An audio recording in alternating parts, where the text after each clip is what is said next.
Hello students, I am Dr. Amol Rane welcomes you to the course Physics Principles and Applications for FYBSc Semester 1 Physics Paper 2. We are studying 4th chapter Sources of Electromagnetic Waves. In the previous lectures, we have studied the electromagnetic spectrum in detail and the some of the types of the electromagnetic waves.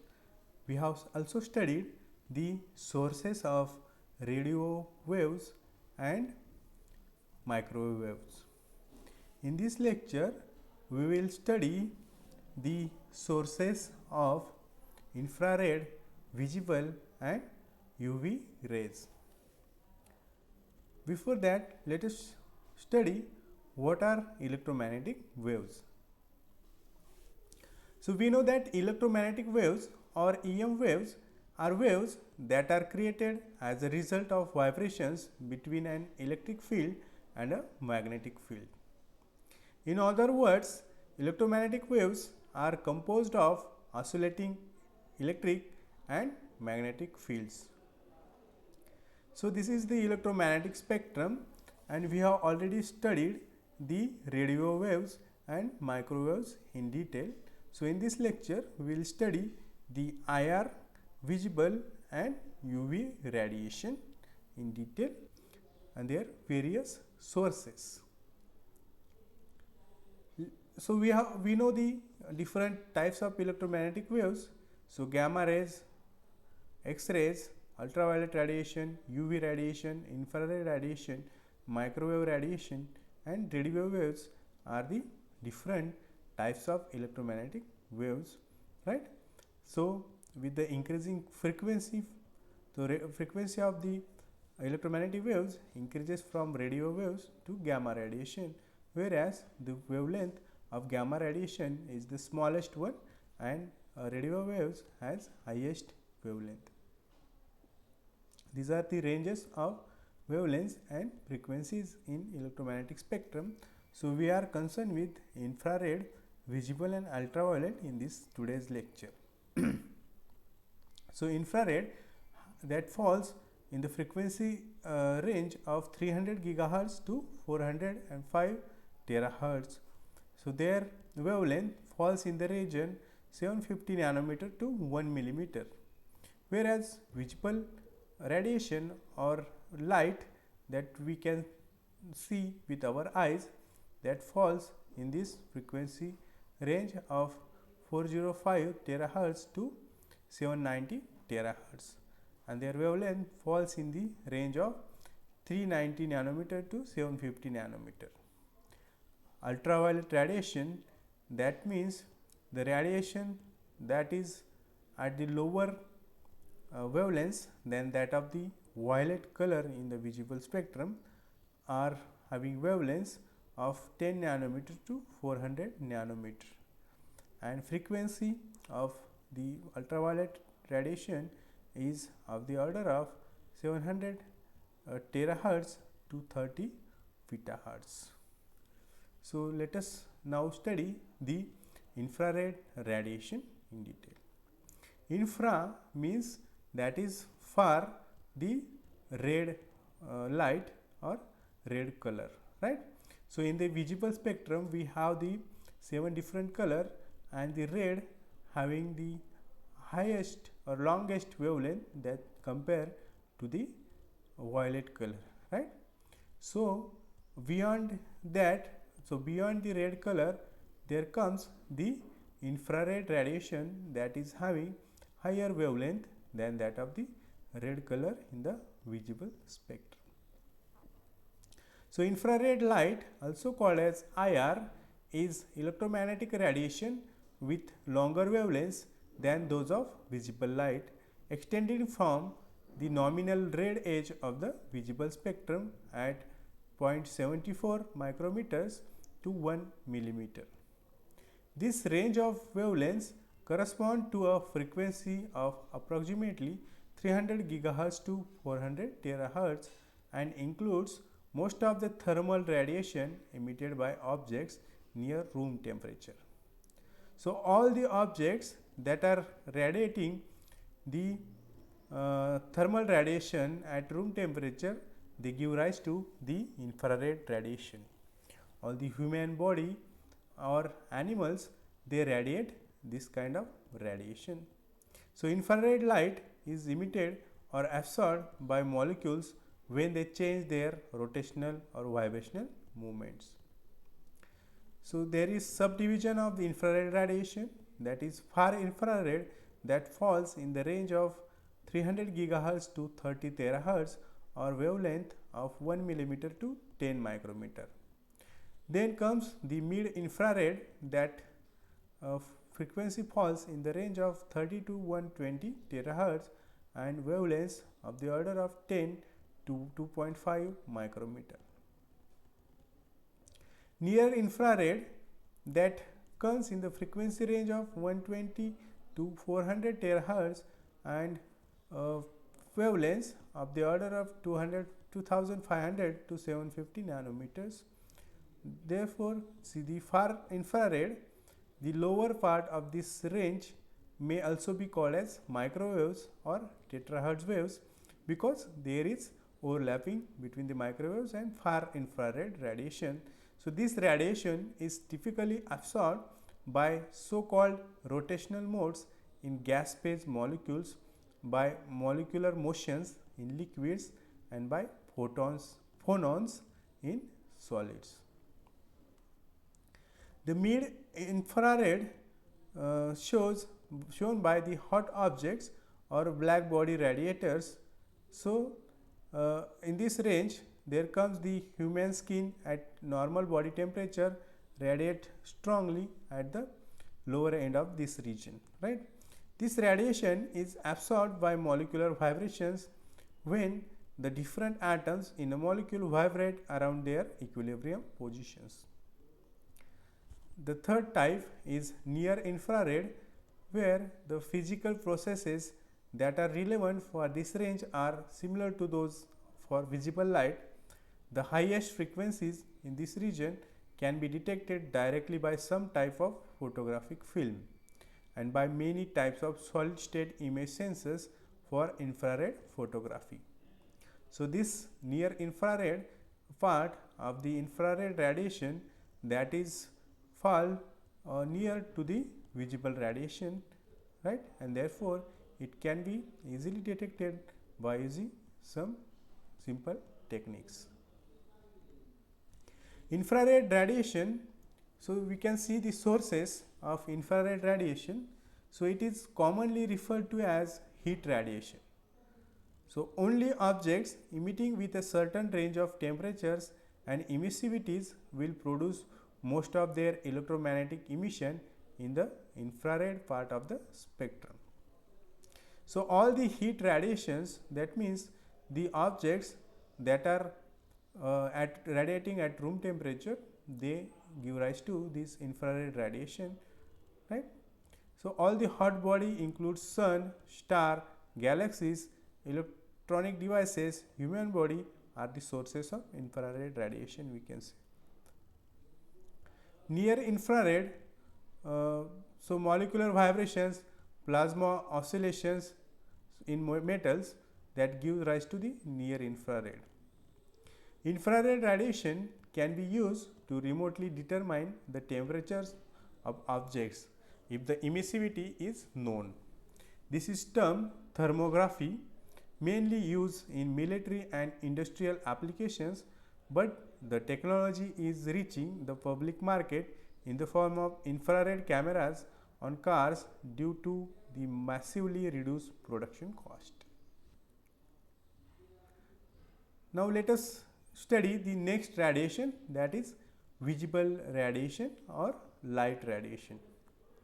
So, above the infrared in frequency comes visible light, right. That means below the wavelength of we can say, in terms of wavelength, we can say the visible radiation falls below the infrared radiation. The sun emits its peak power in the visible region. Although integrating the entire emission power spectrum through all wavelengths show that the sun emits slightly more infrared than visible light. By definition, visible light is the part of the electromagnetic spectrum the human eye is most sensitive to. Visible light and the near infrared light is typically absorbed and emitted by electrons in molecules and atoms that move from one energy level to another. Electromagnetic radiation with a wavelength between 390 nanometer and 750 nanometer, that means 400 to 790 terahertz, is detected by the human eye and perceived as visible light.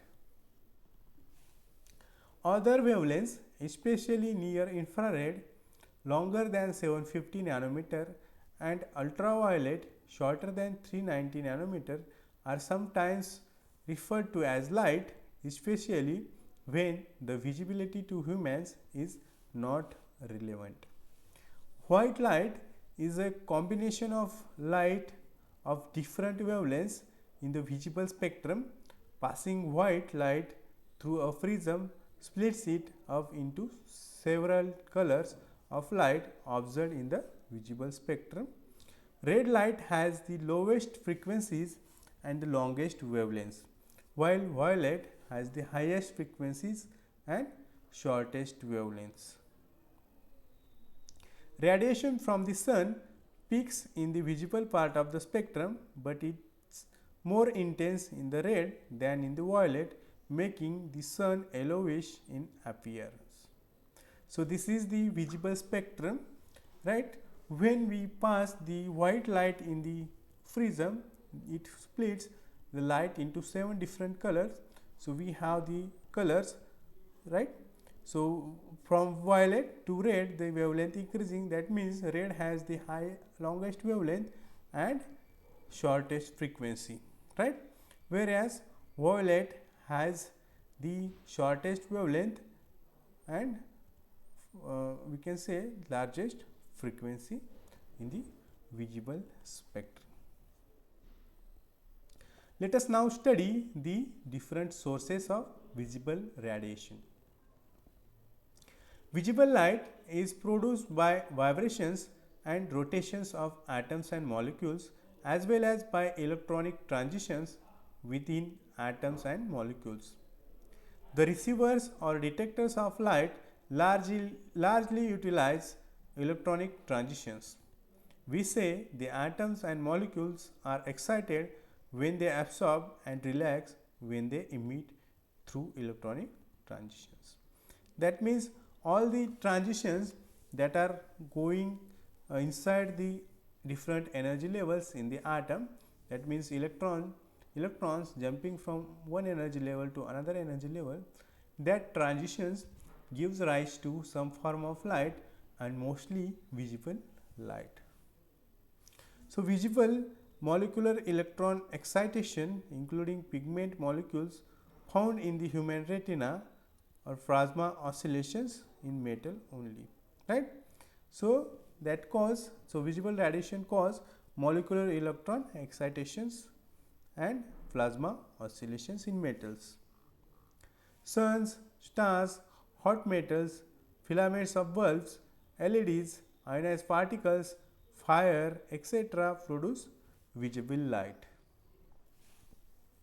The wavelength of ultraviolet rays is shorter than the violet end of the visible spectrum, but longer than the X-rays. The wavelength of the visible radiation falls in the range of 10 nanometer to 400 nanometer and corresponding to photon energies from 3 electron volt to 124 electron volt. So, we know that 1 electron volt is equal to 1.6 into 10 raised to minus 19 joule, right. So, electromagnetic radiation with frequencies higher than those of the visible light are often expressed in terms of energies rather than frequencies, right. So, we express the radiations that are we can say having frequencies higher than that of the visible light So we express that radiation in terms of energy than the frequency, right? So it is so named because the spectrum consists of electromagnetic waves with frequencies higher than those that humans identify as color violet. These frequencies are invisible to humans but visible to a number of insects and birds.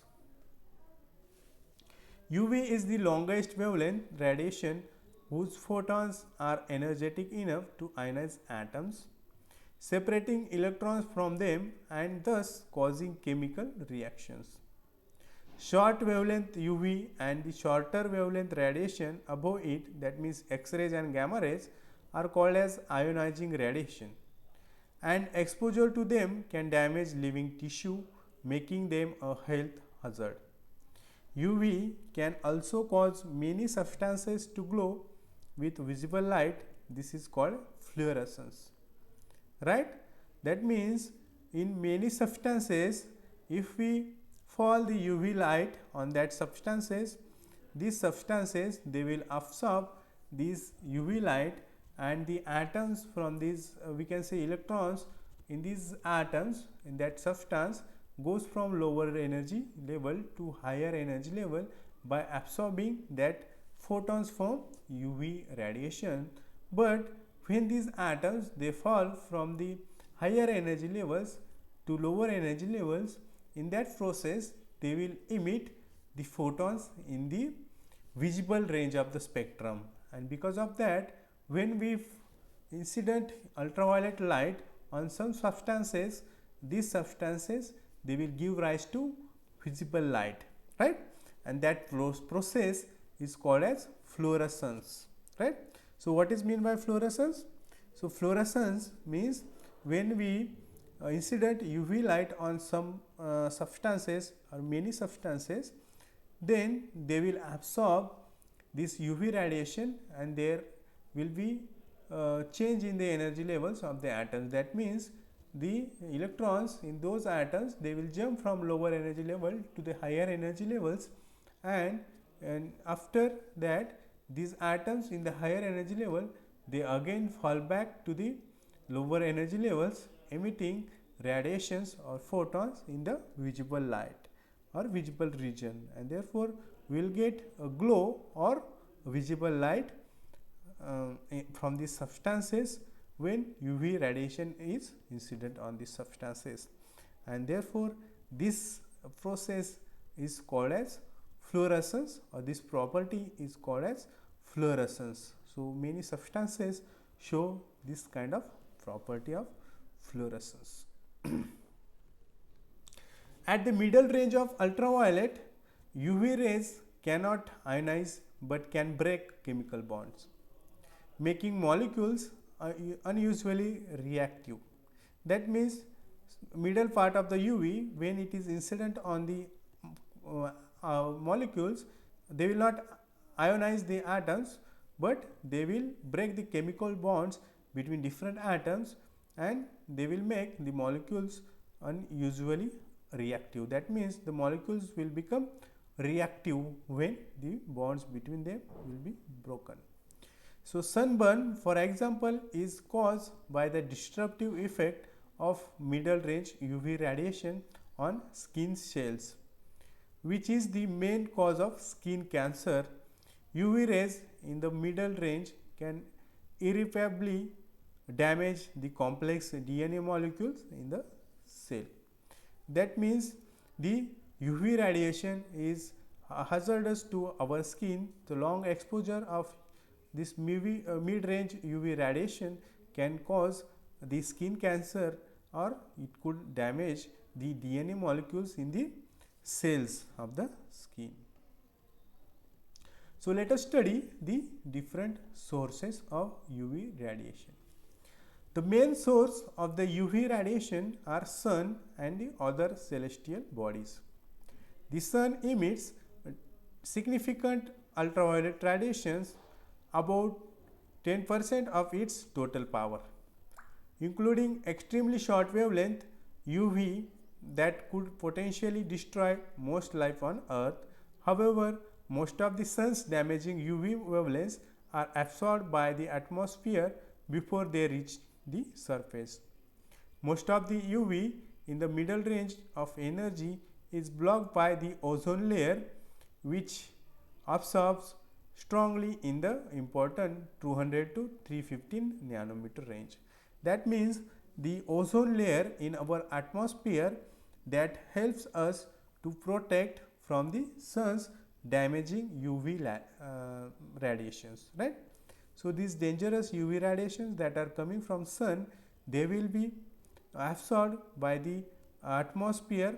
So, some parts of the atmosphere, that means the ozone layer in our atmosphere, that will absorb this UV radiation, and therefore, that hazardous UV radiation that will not fall to the earth, otherwise it could have damaged the whole life on the earth. They absorb, they can be produced. So, UV radiations can be produced by excitation of molecular and atomic valence electrons. They cause injection of the electrons in metal, that means photoelectric effect.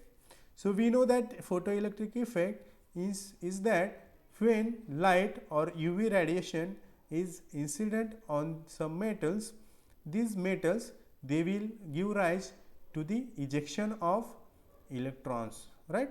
So, that means they cause ejection of the electrons in metals, that means photoelectric effect. So, we know the photoelectric effect is the effect when visible light or UV radiation is incident on the metals. These metals gives rise to the ejection of electrons. That means electrons will be ejected from these metals when UV radiation or visible radiation is incident on the metals, right. So, this UV radiation is main cause of photoelectric effect in the case of metals. So, in the today's lecture, we have studied the electromagnetic spectrum and different types of electromagnetic waves. We have also studied the infrared radiation and their sources. We have also studied the visible radiation and their sources, and UV radiation and their different sources. In the next lecture, we will study the next part of the electromagnetic waves, that means X-rays and gamma rays in detail. Thank you.